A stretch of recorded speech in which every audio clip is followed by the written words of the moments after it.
Aikido was about what? Harmony, spirit, being nice, peacefully taking a guy down, letting him go, being kind to him, not being this destructive. I mean, look at where Aikido came from. Daitoru, horribly destructive. Pretty awesome stuff, actually. Yeah, I love it. so if you're looking at it in that regard, combat Aikido, the guy's gone leaps and bounds. He's taken something that is non-combative, and I know that could piss people off, but what I'm saying is that the root, the basis for Aikido, the premise was that it's not supposed to be about combat. It's supposed to be about harmonizing with your attacker to nicely and kindly find resolve. So, to go from that and kind of throw that out the window to combat, I'm going to crush this guy. He's doing well. He's doing well. He's turned Aikido into Jiu-Jitsu. That's what he's done, and he's done well. Basic Jiu-Jitsu. It's there. The thing is that there are some key points that need to be addressed. His gun techniques need to go. I mean, he's got to reformat his thinking. Yeah. But the cuff techniques look pretty good. I mean, you know, if the other guy, if you're it was incredible. Your Uke is giving you the hand, really very compliant. Now you might say, yeah, but he's getting his wrist torn, wrenched. Okay, well, what if he's on PCP and he doesn't feel that pain? Your technique cannot rely on pain.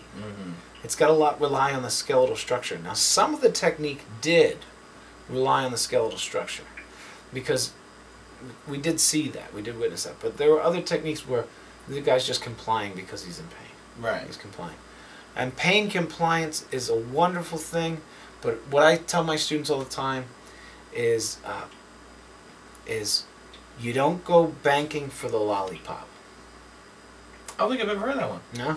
You don't go to the bank for the lollipop. You go to the bank to do some banking. Now, the lollipop's great. The lollipop's the pain. Pain compliance is wonderful, but that's not why I'm going to the bank. I'm going to the bank to do some banking. There's some transactions that need to be made. And they need to be made in a very specific manner. Okay?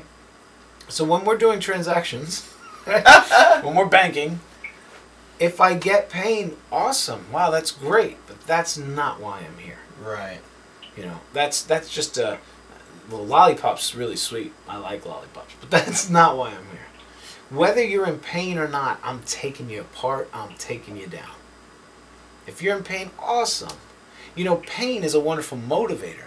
You put one guy in pain, he complies. You put another guy in pain, and you're in trouble. You put the wrong guy in pain. For some people, pain is an on switch. And now he's, oh crap, I woke up the sleeping, the monster. The sleeping lion or the dragon, oh, crap. I kicked him in his side, and now I'm in trouble, So what we need to do is we need to rely on the science of the arts. The science is that the technique needs to remain between you and the man's weapons. And we're not seeing that as much as we could, but there is a degree of that. Mostly that weapon is just being plucked from the man's hands, and he might say that he has the skill to do this, and I don't understand that skill, and he'll beat the trigger, right? That would be a good argument. So there it is, and I'm so fast, I'm faster than your trigger. Here's the difficulty with that. That's a gamble, and I'm not willing to gamble with my life. There are plenty of people that know, I don't want to say better, a different way of doing it that would eliminate the gamble. That's what we need to do. So, your thoughts on this one? I gotta give it a thumbs down, just because the most important techniques of this video were the gun techniques, and because the most important techniques were not proper, I have to give it a thumbs down, because you have to start there. Start with the most dangerous stuff, and if it's not solid, then nothing else will be. Yes. You're talking about a life-threatening situation, and his response was a gamble. Sorry. Sorry. But solid Aikido guy. Yeah. I'm going to give him that. Yeah, cuffs. Puts the cuffs on pretty fast. Yeah, and he's moving. He's moving his body. He's a good tenkai. He's really got good control of his body. But I'm sorry, but, you know, I know military guys, and I know, I mean, I've trained them, and just, you're not taking the gun out of my hand like that. Right. You know, I'll just talk it, you know, be personal about it. And here's the thing. To the audience members, am I taking the gun out of your hand like that? Am I? Because if my life depends on it, I'm not letting go. I am not letting go. A couple of rounds are going to go off. And I'll still never let go. I will never relinquish my firearm. Never.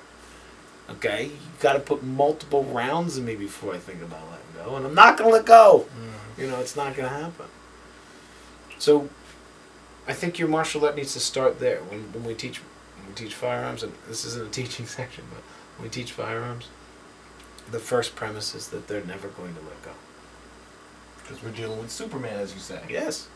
So we need to break the ability to hold on.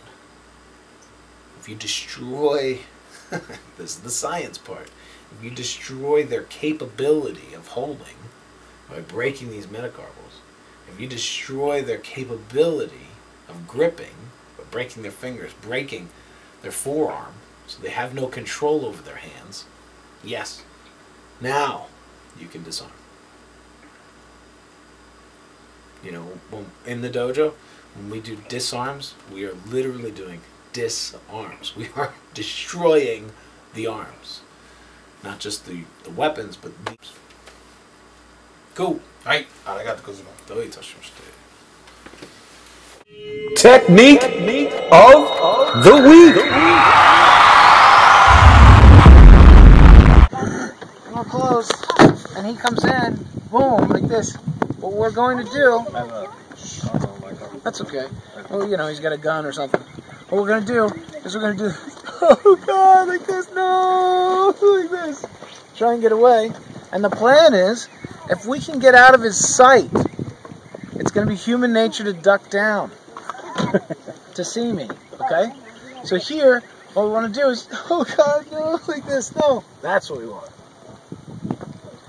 We got it? Now, we're going to leave our hands on the wheel. And we come here. Oh, God, no, please. Like this. And I want that gun coming into my face here. I'm coiled and ready to strike. My hand is right there. And it's boom, here. And I'm reaching for his head. And I'm going to draw him in. I'm going to bring him here and choke him out. Here.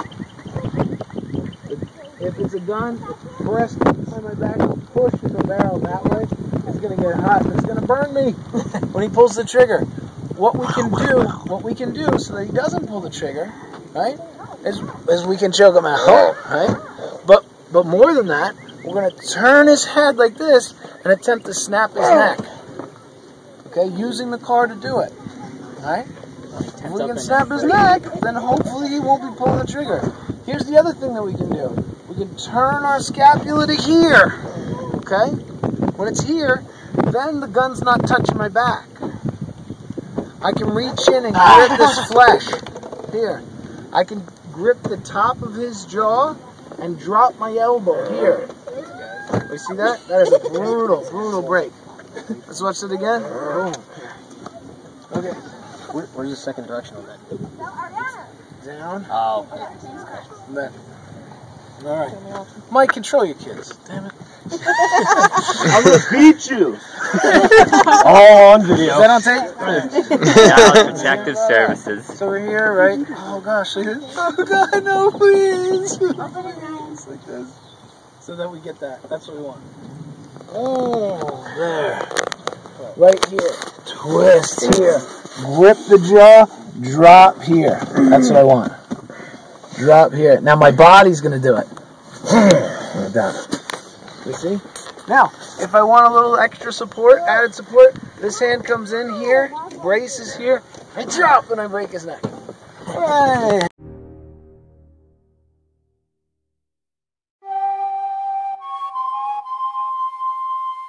Lehigh Valley.